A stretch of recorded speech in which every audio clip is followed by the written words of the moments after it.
Today, the African Ambassadors Economic Forum, held July 18-20 at the Westin Crystal City in Washington, D.C., has officially concluded. Under the theme Unifying African Leaders to Advance U.S.-Africa Relations under Agenda 2063, this historic gathering brought together African heads of missions, diaspora innovators, U.S. policymakers, and global investors for 3 days of lively dialogue and action. Power-packed session on raising the next generation of leaders, how political figures in Africa can set the agenda for transformation through mentorship. Good evening, ladies and gentlemen. Good evening, Your Excellency. First, I must apologize to all the beautiful and handsome and amazing people here. No matter what, wherever you are, you're not going to have a chip on your shoulder that says, I am the president. And what does that mean for you in terms of being able to relate with people here and people in your country? Let firstly, good evening to each and every one of you sitting here in this wonderful audience. Let me say this about myself. I came from a very humble background in the sense that my parents were not rich people. You know, there are times when we had very little to eat at home, but we had a very dedicated mother and dedicated father who made a commitment right from the start, and that is to take care of their children. So whatever they provided for us, we were very much satisfied with it. So I grew up understanding that it's not the material thing that matters most. It's the love in the family, caring for mothers and father, caring for their children, and teaching them certain spiritual values about life. And so we grew up with that understanding that what matters most is to love, to respect, to care for, and to help in any which way possible to improve the human, at least the living conditions of your surrounding. So I grew up with those fundamental principles. It matters most not to try to own a lot of stuff in life, material things, but to make sure that you can always give a helping hand to your brother or to your neighbor who is suffering, who's struggling. Help him as much as you can so that both of you can grow and be prosperous in life. So I grew up with those fundamental principles. Thank you very much. So let me come to you, Dr. Utchay. Nigerians, we travel around the world quite a lot. And I remember so many years ago when I used to live in the United Kingdom, I went for an event, and there right in front of me was the Prime Minister of the United Kingdom, Mr. Tony Blair at that time. And I walked straight to him, I shook his hand, and I said, oh, Sherry is around. And I went to his wife, and I shook her hand. And I said, I'd like to be able to speak with you at some point because my TV station would like to have an interview.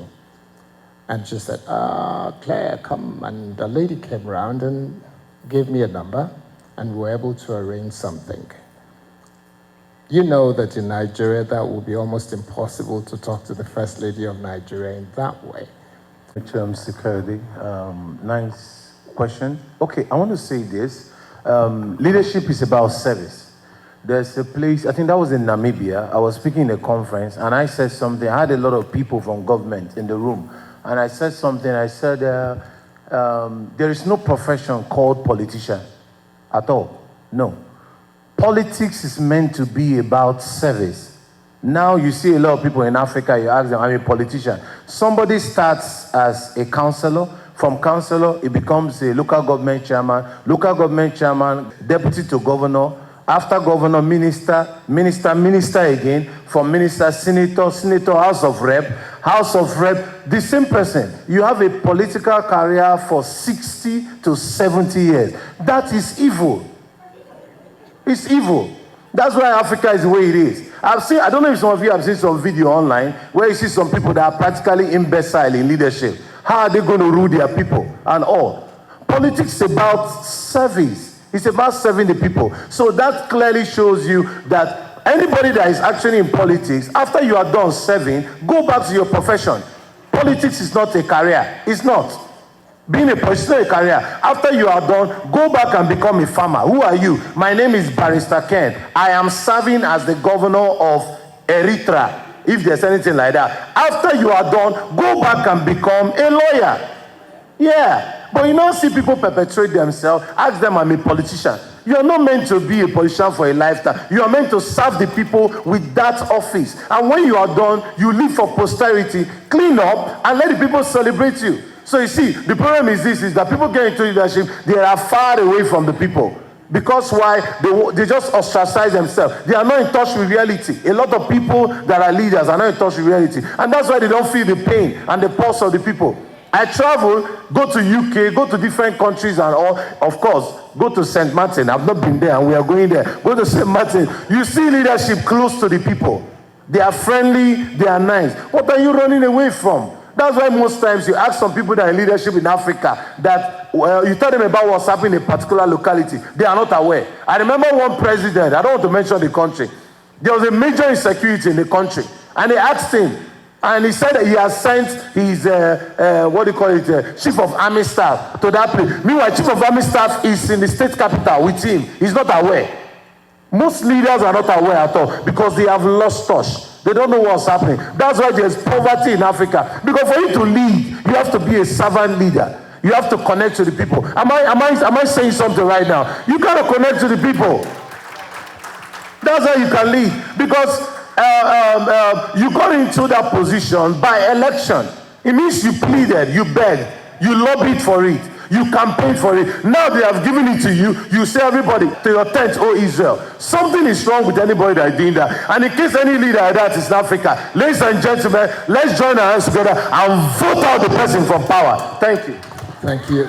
Let me just add to the question, also be in mind, is that many of the African leaders that were in government at a given moment, and some of them are still, even though they're 70, 18 years old, 80 years old, they were imposed by the colonial masters, okay? And they were not there because they cared or they loved their people. They were there because they served well the colonial masters, okay? So if you want some revolutionary changes in Africa, and we want to see a new generation of leadership, caring, loving for the people, and making sure that the exploitation of the wealth of the people of Africa is no longer taking place, we have to make a fundamental change, and like you just said, formally get rid of those puppets supported by the French, the Dutch, or the Spanish colonial masters who have always imposed their views on the leadership of Africa. And ask you, the things that the people of any nation see their president do will influence the way they also do their own things. If they find that the leader of their country lives an extravagant life, acquires wealth by every greedy means. Leadership is first and foremost about caring and serving your people. And once there's that understanding, and the people can sense in the way you carry yourself, the way you handle situations, they would understand early that it's not about enriching yourself, but it's most primarily about making sure that the living conditions of the people are significantly improved. And that's what makes you an exceptional leader, at least a leader that cares and shows concern for your people. So when we got in office, and I'm here with my first vice president, we look at housing, we look at education, we look at the social condition of our people, we look at sport infrastructure, because there was a point in time when our country has been severely devastated by the passing of a hurricane at the time called Irma, which devastated the island. So when we get in office, we tell ourselves, we have to not see how we can work with certain investors and work deals and see how we can enrich ourselves, but to make sure that we set the right policies in place that would, again, impact the daily lives of our people in terms of like I said, the housing program that is now becoming a reality. We are looking at ways how we can, through our educational policies, set a standard where the level of success rate could increase significantly. Because to build a country, you must have the brain power.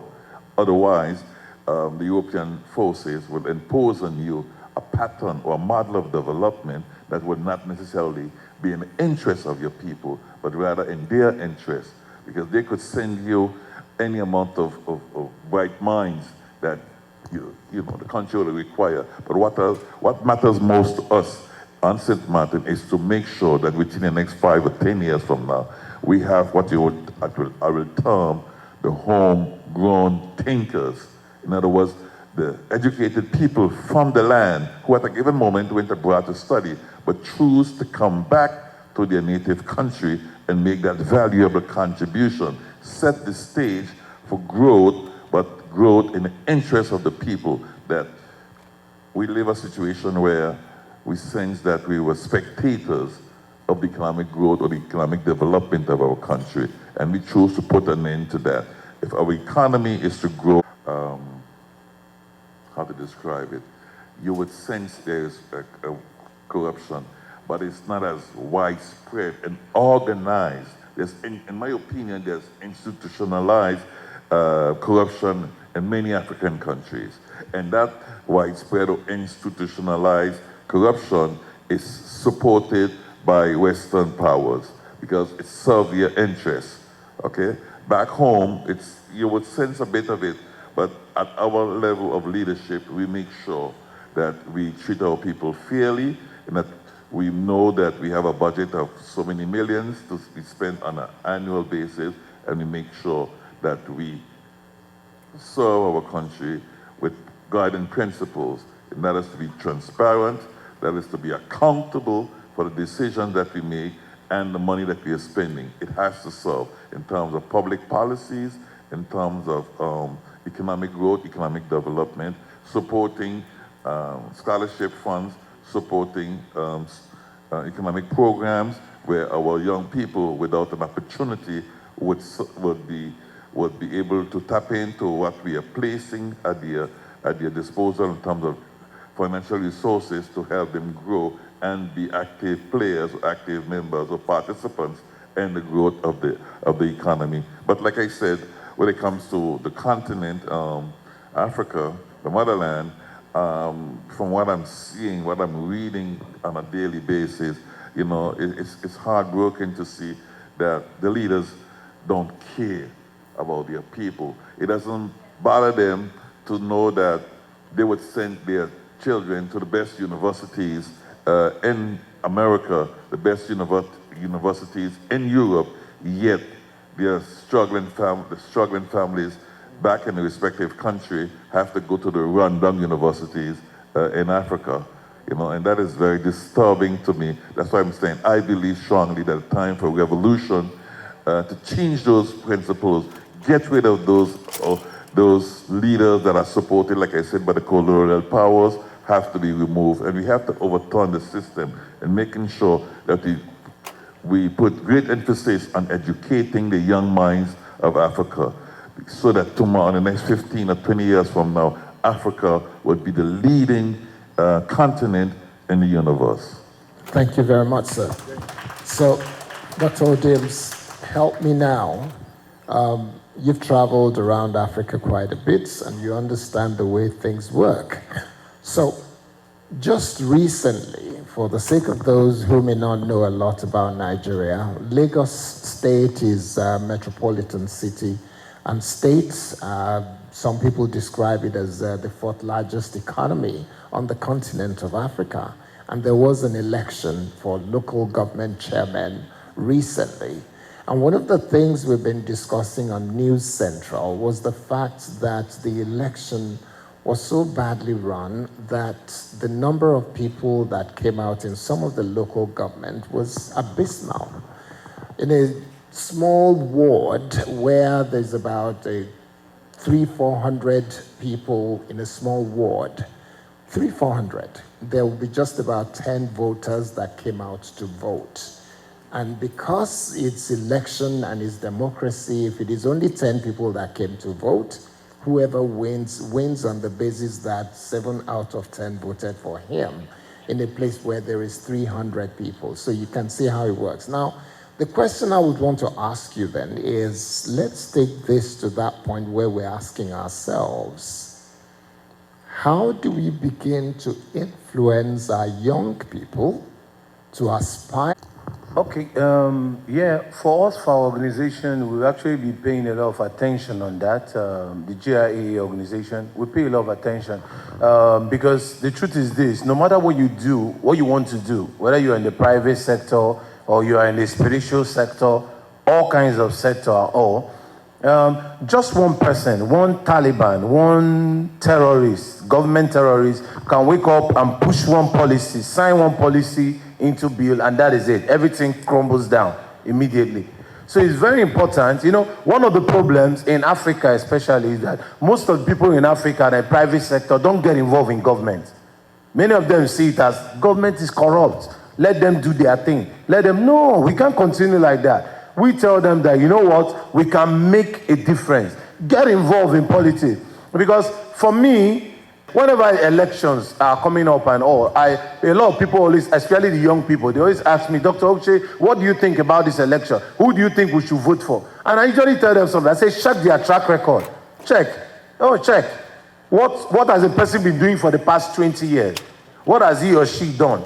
Now, number one, that person for the past 20 years, he or she has not started any business. He doesn't own any business. He has not grown wealth. How do you expect that that person is going to help you? He doesn't have anything he's accountable for. Do you know the funniest thing? Many leaders in Africa currently, even after stealing $1 billion and all, if you tell them to invest in a business, they cannot. Their brain cannot even assimilate what to invest in. How can somebody steal money, take it out of the country? You are paying interest on the money that you stole for the people to keep it on your behalf. Is that not wonderful? And at the end of the day, you might not die. All those money will disappear. The thing is that the private sector needs to take over. We need to come into governance. Most of us that are CEOs, running businesses, we need to. It's very, very important. If the private sector can come into governance, we are going to have a better government. Because if you can grow wealth, even if it's to pay 10 people, 15 people, that means you'll be able to make some impact, whether in your ward, local government, or whatever. So the young people and people in Africa should get involved. Let the people in the private sector get, you don't need to be afraid. I was speaking in one church and I told them something. I said, a lot of people within the church, everybody, Africa is religious. Everybody goes to church. That's the truth. Either church or you go to mosque and all. But we have more in churches. I said, it has been discovered that mostly in every church, almost all the church you are looking at, whenever anybody comes into church and all, the person, they either turn the person to an usher, choir member, praise and worship leader, or convert him to a pastor. We should have a department for leadership. What am I saying is, Africans listening to their pastors. Yeah, am I right? Am I saying the truth? We listen, the Africans respect spiritual a lot. Pastors, religious leaders have a lot of role to play. For us to change the status quo, we need a lot of influence of religion, but now in the positive side. The spiritual leaders need to, if you're a pastor here, you better go and organize and open up a department of leadership where you'll be training your people on how. That's the only way we can change the trajectory. If we are waiting for angel to fall from heaven to change it, nothing. We'll remain like this, keep going around the circle. We need to rise up. And that rising up needs to be an intentional act. Because why? Why is it possible? It's time for Africa. Somebody was asking me, said, how do you know that this thing can change? I said, for the very first time ever in the whole wide world, many years ago, I remember, whenever you play a song of Raskimono, people don't want to know. There's a man called Raskimono. You play a song of Two-Face, nobody wants to know anything about it. But guess what? Right now, African song is leading. Am I right? Around the whole world. In terms of gospel, we are leading. In terms of secular, we are leading. Medical health, Africans are doing exceptionally well. In the area of tech, we are doing these are signs to show that it's time for Africa. Let's rise up. We can do it. We can change. Most of you that are here now are meant to be presidents in your country. But right now you're working for somebody. Catch a vision. The provision will come. Provision means what is needed to advance the vision. It will come. It's time for Africa, and you, all of us can make the difference. Let's get involved in politics and change the trajectory. Thank you. Thank you. Just some situations that are troubling me as the leader of the land, in the sense that I would like to see a higher success rate in the school system, because I know that if we can get much more young men into our universities, into training programs, even though the crime rate is low, it can be much lower, okay? In other words, we can do away completely with violent behaviors among our young people. And we have a situation that is developing now where young boys will do crazy things on bikes, you know, and that is troubling me in the sense that they are killing themselves by riding crazily on the streets of Marigot or in Phillipsburg. We are trying our utmost to educate them that that's not the way. And like the brother just described, we have to change that trajectory. It's a lot of committed effort that we have to strengthen, reinforce, and continue to assist them in trying to build their future in a very positive manner. It's not an easy task. It takes, like I said, clear public policies that we try to put in place and try to encourage so that we could, again, help them shape their future where they could become responsible men and women in the St. Martin society. Like I said, it's not an easy task, but a commitment to do it is there. And as government, we are, again, putting the resources needed to assist them in any way possible.